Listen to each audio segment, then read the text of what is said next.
롯데칠성음료 2022년도 3분기 누적 실적을 스루풋 회계로 분석을 해서 소개를 하도록 하겠습니다. 매출은 12.4% 증가했고요. 영업이익은 15% 증가했습니다. 크게 성과가 좋아지지는 못했네요. 하단에 나와 있는 내용 참조해 주시고요. 내용이 좋았다고 생각하시면 구독, 좋아요 꼭 부탁드리겠습니다. 그리고 1.5 배속을 보시면 빠르게 보실 수 있겠습니다. 먼저 원가회계 손익으로서 매출 증가율보다 WCAI 증가율이 높은 것은 재고관리가 비효과적이라고 진단할 수 있겠습니다. 매출은 2조 원대를 달성해서 전년 동기 대비 13.2%가 증가했습니다만 가공비 배부 재고자산은 20%가 증가했습니다. 매출 원가가 더 증가해가지고 매출 이익이 10.3% 증가에 그쳤고 판매관리비가 8.6% 증가해서 영업이익은 16.8%가 증가한 것으로 원가회계에는 결산이 됐습니다. 매출 원가의 그 회계 투명성은 그 산출 방식이 기초 재고 더하기 총 제조 비용 빼기 기말 재고인데 이 재고 범위의 기준이 회계 투명성의 1차 관문이 되고 이것을 검증해 나가는 것으로 할 것입니다. 결과론적으로 스루풋 손익의 결과는 매출에 비례하는 매출 재료비. 스루풋은 매출 재료비가 그 매출에 비례하는 것으로 매출 재료비를 뽑습니다. 13.2% 매출이 증가했습니다만은 매출 재료비는 거의 20%가 증가했습니다. 그래서 스루풋 금액상으로는 8% 증가에 그쳤고 스루풋율은 거꾸로 2.6% 하락했습니다. 이것은 마진율이 떨어졌다는 얘기죠. 거기다가 운영비용이 6.6% 증가했습니다. 그래서 그럼에도 불구하고 절대금액의 그 스루풋 증가로 인해 가지고 생산성은 1.20이 산출이 되고요. 그 다음에 영업이익은 1772억 원인데 원가회계보다 25억 원이 적은 수치입니다. 이것은 가공비 배부 재고자산이 증가했기 때문입니다. 여기처럼요. 그래서 그 재고자산 내역을 보면은 이 WCAI가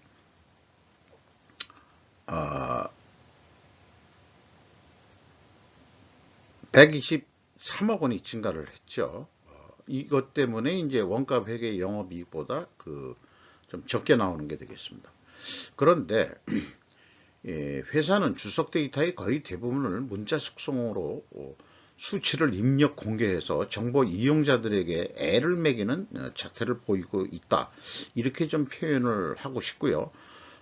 좀 속된 말로 얘기하면은 그 싸가지 없는 자세다. 이렇게 얘기를 할 수 있겠습니다.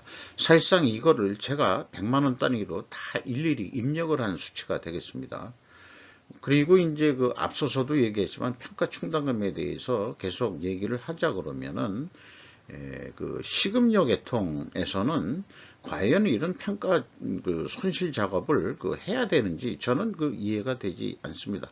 유리병이 있는 거고 유통기간도 상당히 오래 가는 건데 뭐 원재료도 그렇고 부재료도 그렇고 뭐 그렇습니다만은 폐기 손실 정도는 인정이 되는데 이 평가 손실로 재고 금액을 줄여 가지고 평가한다는 것 자체가 재고자산에 대해서는 과잉회계다. 저는 그렇게 이제 좀 그런 인식을 가지고 있습니다. 경영평가 지표로 와서 재고자산의 변동 범위를 전체 재고로 하고 있습니다. 회사는 총 재정의 왜곡이 발생이 됩니다. 그래서 회전율의 갭이 원가회계의 차이의 지수로 요거를 이용하고자 합니다.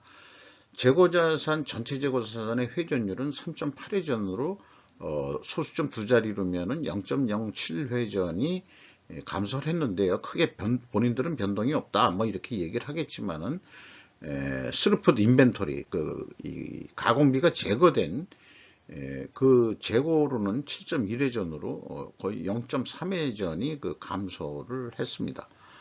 회전율의 갭이 3.3 지수로 나오는데 이 의미에 대한 개념을 조금 더 나중에 좀 더 연구해서 어떤 공식화하는 그런 거를 좀 해보고 싶습니다. 수르픈율은 2.6% 떨어졌고요. 일반적으로 이렇게 동일 방향의 흐름이면은 재고자산 매출원가 회계가 투명하다고 가정은 해 왔습니다. 그런데 이것을 입증을 하려고 그러면은 원재료 가격이 조금 상승했다. 재고 회전율이 떨어졌으니까. 그 다음에 이제 판매 가격도 떨어졌을 거다. 상대적으로. 그래서 이제 앞면에다가 요거를 압축해서 전체를 했는데, 원재료 가격의 이 상승이 22.89%, 23% 정도 인상이 됐는데, 재료비 포션이 79.4%거든요. 그러니까 제품 가격 인상 압력률은 18.2%의 임팩트가 있는데, 회사는 6.8%밖에 인상을 못 시켰습니다. 이것이 이제 시급력 계통의 이제 전반적인 흐름인 것 같기도 하지만은, 소비자들은 그래도 많이 올랐다. 우리는 그렇게 이제 느끼고 있죠. 매출 채권 수금 속도, 매입 채무 지급 속도 좀 참고해 주시고요. 좀 느려졌죠. 그런데 문제는 이자 부채 레버리지율이 경영권 방어선이 50%인데 61.5%가 됩니다. 그러면은 이제 채권은행한테 경영 간섭을 받는데, 아무래도 경영 간섭을 안 받는 이유가 롯데 같은 경우에는 차입금의 주체가 일본 쪽에 은행들도 많이 상대하고 뭐 그래서 그런 것도 있고, 또는 자본증권이라는 게 뭐 일부 들어가 있는 거로 저는 그렇게 알고 있습니다. 그래서 실제 차입이 아니고 차입 부채 중에서 전환사채 뭐 이런 것도 좀 있어서 그런 거 아닌가. 자본증권이 아니고요. 부채 쪽이, 자본 쪽이 아니고 전환사채. 전환사채는 나중에 이제 자본화되는 그런 거겠죠. 이 재무회계 쪽도 좀 했는데 너무 시간이 오래 걸려가지고, 요거 이자 부채율, 레버리지율만 소개하는 거로 그렇게 하도록 하겠습니다. 그래서 원재료 가격이 단순 평균으로 22.9%가 증가했고요. 소주파로서 관심이 가는 거는 이 주정 가격입니다. 4.7% 증가했는데, 여기 보면은 처음처럼이 7.7% 증가를 했습니다. 네.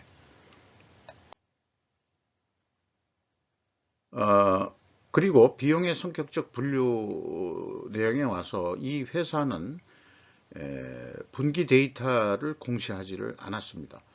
분기 보고서에 비성분 데이터를 비공개하고 있다. 전년도 연간 가공 비율에 원재료 가격 상승률을 제가 감안해 가지고 가공 비율이 3% 하락했다고 가정해서 역산으로 풀이해낸 수치들이 되겠습니다.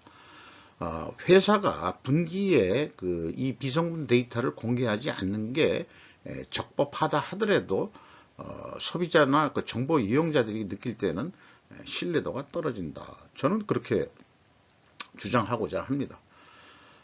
이렇게 역산으로 풀이해내는 방법을 찾는데도 제 나쁜 머리로도 좀 시간이 오래 걸리긴 했던 건데요. 일단은 이 가공비가 조금 증가했어요. 금액상으로. 그런데 이제 비율상으로는 20.6%로 떨어졌습니다. 상대적으로 원재료 가격이 상승을 한 것을 총 제조 비용의 비율 비교래도 우리가 인식을 할 수 있겠습니다. PQ 총 제조 비용의 차이가 있습니다. 이것은 결국 재고자산의 변동 범위 차이인데, 회사는 전체 재고자산을 기준으로 가지고 있고, 그 다음에 이제 스루프 쪽에서는 WCAI를 기준으로 가져가고 있어가지고 그 차액을 재고자산의 변동 범위 차액을 BWCAI의 증감액, 뭐 원재료가 주정이겠죠. 다른 뭐 부재료, 포장용기 뭐 이런 것도 있겠습니다만은 그거를 하면은 일치합니다. 그리고 문제는 뭐 올해 상반기 쪽에서는 전체 재고자산에 대한 재고자산의 증감액은 검증이 되는데, 작년도 거를 보면은 현금이 278억 원이 나갔다면은 재고가 278억 원이 증가해야 되는데 30억 원이 더 증가해 버렸어요. 이게 뭔지 도저히 추측할 단서는 찾지를 못했습니다. 이게 과연 재고가 30억이 어떻게 금방 어떻게 생길 수 있냐? 이것도 이제 뒤에 우수리들은 딱 맞는데 이런 거 가지고 이 말하자면은 매출원가를 조금 왜곡시키는 게 있었다. 작년에는 이제 그렇게 이제 또 해석이 가능한 거죠. 결론적으로 얘기하면은 뭐 이런 충격파들이 올해도 넘어오는 거기 때문에 재고자산 회계가 불투명하다 이렇게 볼 수 있겠습니다. 뭐 전체가 아니고 부분적이 하겠습니다만은. 그리고 분기 보고서에 공시라는기 때문에 전년도 인건비를 비교해 보면은 직원이 54명을 줄였습니다. 그리고 평균 임금이 작년도에 6,270만 원이었는데 6.4% 임금 인상률이었고, 그 다음에 요거는 잘못됐습니다. 요거 분기게 아니고 전체이기 때문에 평균 임금이 매우 낮습니다. 6,200만 원으로서 요거는 이제 분기할 때 이제 자동으로 연간 계산하기로 한 건데 제가 또 깜빡하고서 이걸 지우질 못했네요. 죄송합니다. 7,800만 원이 아닙니다. 운반비가 6.4% 증가했습니다. 우연인지 아닌지 모르지만 임금 인상률하고 운반 비율이 동일하게 올랐습니다. 결국 운반비라는 것도 예를 들어서 하청업체라 하더라도 본인들의 임금 인상만큼 올려줬다 그러면 크게 불만은 없을 거예요. 이것도 작다고 그런다면 우리 직영 진원들도 6.4%뿐이 못 올렸어. 뭐 이렇게 얘기해 가지고 넘어갈 수 있을 거라고 생각을 하고요. 올해 뭐 화물연대 파업 뭐 이런 얘기가 많이 나왔습니다. 롯데칠성 쪽도 뉴스에 좀 나온 것 같은데 크게 피해는 없었던 거로 그렇게 보입니다. 어쨌든 그렇게 2분기까지 실적이 2조 원대가 넘었는데 연말까지 한 2조 5,712억 원 정도 예측을 해보게 되는데 그 경우에 영업이익이 한 2,246억 원. 6억 원. 그런데 이제 매출, 요거를 이제 어떤 납품 계약이라고 보면 250만 원짜리 계약이 성사가 됐다. 좀 깎여가지고. 그러면은 16만 1,000원이 남게 돼 있으니까, 원래 계획 대비 많이 떨어진다. 그러면 어떡할 거냐? 그러면은, 매출을 한 5% 정도 올려보자. 그러면은, 요거 재고도 5% 정도 증가한다고 보고요. 그럴 경우에 이제 계획에 유사하게 한 2,218억 원의 이익을 낼 수 있다. 이렇게 이제 예측을 해볼 수 있겠습니다. 과연 2022년도 연간 매출액이나 이익이 얼마가 나올지 나중에 벌써 한 6개월 아니 한 5개월 이상 기다려야죠. 한 연간 실적이 나오는 데는 꽤 오래 걸려 가지고 한 3개월 반인가 이런 여유 시간을 주기 때문에 이게 IT 시대에 또 4차 산업을 운운하는 인공지능 시대에 왜 이렇게 공시가 늦게 해도 되는 건지 전 근대적으로 요거야말로 일본의 아날로그 시대 이 규준을 뭐 규칙이라고 그러죠. 그것을 아직 변화시키를 못한 분야가 회계 결산 쪽의 공시 이런 제도가 일본의 아날로그식 방법을 그냥 답습하고 있다 이렇게 봅니다. 현실적으로는 전산화 시대에 오늘이라면 내일 손익계산서가 나오는 시대가 되어야 될 거라고 저는 믿습니다. 그래서 스루프 쪽으로 보면은 예상이 2조 5천 유사하게 나옵니다. 2조 250만 원으로 계약을 하게 되면은 한 거의 19만 4천 원 정도 남는 거로 되어 있는데 더 이익을 내보자 그런다면은 재고 회전율을 1.6%만 조금만 더 좀 노력을 해보자. 구회전을 해보자. 그러면은 아까 원가 회계는 5% 매출 노력을 해야 되지만은 스루프 쪽에서 2.2%만 증액 효과를 낼 수 있다면은 역시 마찬가지로 2,325억 원 정도 원가에서 목표이익을 세웠던 만큼 그 영업이익을 실현할 수 있다. 자, 1.6% 회전율을 증분을 못 시키겠느냐. 그러면은 판매는 더 안 되더라도 재고만 줄여가지고 재고를 줄이면 회전율이 올라가거든요. 이런 경우는 이 반영이 안 된 알고리즘 아니냐, 이제 누가 이렇게 얘기를 할 수 있어요. 뭐 그래서 이걸 가지고 뭐 엉터리다 이렇게 얘기할 수는 있을지 모르겠습니다만은, 그래서 이제 제가 표현할 때는 매출 증가 효과라고 얘기하고요. 만약 생산량을 줄여가지고 재고를 줄였다고 한다면은 총 제조 비용이 줄 것입니다. 총 제조 비용이 줄면은 그 가공비도 줄 것이고 판매 관리비도 판매 관리비는 아닐지 모르겠지만 가공비가 또 줄고 하는 그런 영향이 있기 때문에 그러면은 또 그 일을 그 컴플렉시티 복잡성 쪽으로 가게 돼 버리는 거거든요. 그래서 이것을 실제 매출을 2.2% 증가를 할 수도 있고, 거꾸로 그 매출이 증가를 안 하더라도 재고를 줄여서 회전율을 올렸다고 한다면은 이렇게 그 2.2% 정도의 매출 증가 효과 때문에 이익은 증가한다. 이렇게도 해석을 해줄 수 있는 거라고 저는 믿습니다. 우리는 단순한 거를 추구합니다.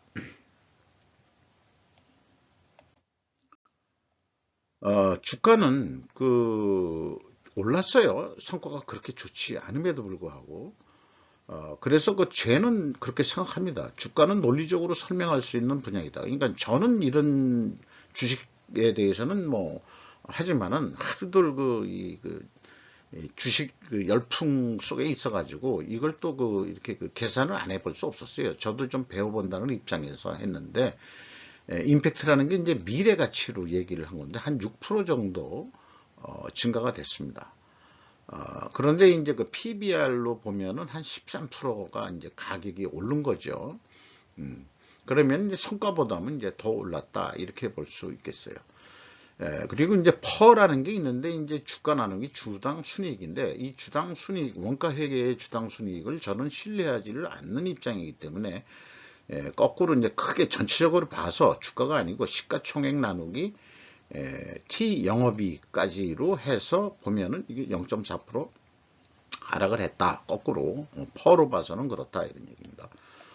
5% 이상 주주명을 보면 롯데지주가 45% 가지고 있고요. 뭐 여러 군데가 이렇게 나와 있고, 국민연금공단이 8.7% 가지고 있고, 외국인이 12.78% 가지고 있습니다. 이상 롯데 칠성음료 3분기 누적 실적을 스루프트 회계로 분석을 해서 소개를 해 드렸습니다. 이상 마치도록 하겠습니다.